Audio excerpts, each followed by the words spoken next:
పెళ్లి చేసుకోవాలంటేనే భయం వేస్తుంది. ఎందుకంటారా? లవ్ మ్యారేజ్ చేసుకుంటే పరువు కోసం పిల్ల తల్లిదండ్రులు చంపేస్తారు.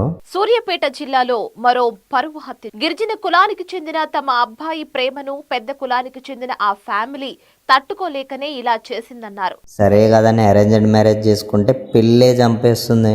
వివాహేతర సంబంధానికి అడ్డొస్తున్నాడని ప్రియుడితో కలిసి ఓ వివాహిత కట్టుకున్న భర్తను అతి కిరాతకంగా కడతెరిచింది. నీ అవ్వ అసలు పెళ్లి చేసుకోకుండా ఉందామంటే ఇంట్లో వాళ్ళు మళ్ళీ ఎప్పుడు చేసుకుంటావురా? చేసుకోను నేను. ఇరుగు పొరుగు వారు ఎప్పుడు పెళ్లి అని ఇంకా పెళ్లి చేసుకోలేదా? చంపేస్తూనే ఉన్నారు. అసలు ఒక్కప్పుడే బాగుండేది. పెద్దలు చెప్తే చాలు, మీకు నచ్చితే నాకు నచ్చినట్టే అని చెప్పాను కదా. ఒకరినొకరు చూసుకోకుండానే పెళ్లి చేసుకునేవారు. కానీ ఈ రోజుల్లో పెళ్లి పీటల మీదకి వచ్చినాక పెళ్లి కూతురును కూడా ఇష్టమో లేదో అని ఒకసారి కన్ఫర్మ్ చేసుకోవాల్సి వస్తుంది.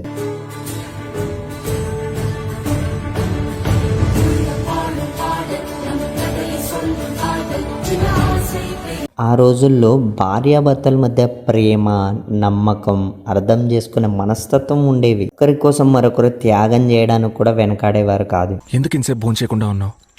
ఎవరైనా మిమ్మల్ని ఒక్క మాట అన్నా దొరకంటే నాకు మీరే ఇష్టం. నీ మీద కోపడ్డమే నాకు తెలియదేమన్నా.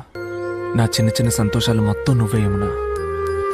కానీ ఇప్పుడు పరిస్థితులు అలా లేవు. చిన్న చిన్న అపార్థాలు కూడా విడాకుల వరకు దారితీస్తున్నాయి. స్నానం చేయట్లేదని పెళ్లైన 40 రోజులకే భార్య విడాకులు కోరింది. ఈ పరిస్థితులను చూస్తుంటే పెళ్లి జరిగేటప్పుడు వధూవరులతో ఒకరికొకరు ఏ హాని తలపెట్టుకోము అని ప్రమాణం చేసుకుంటూ బాండ్ పేపర్ రాసుకోవాలేమో.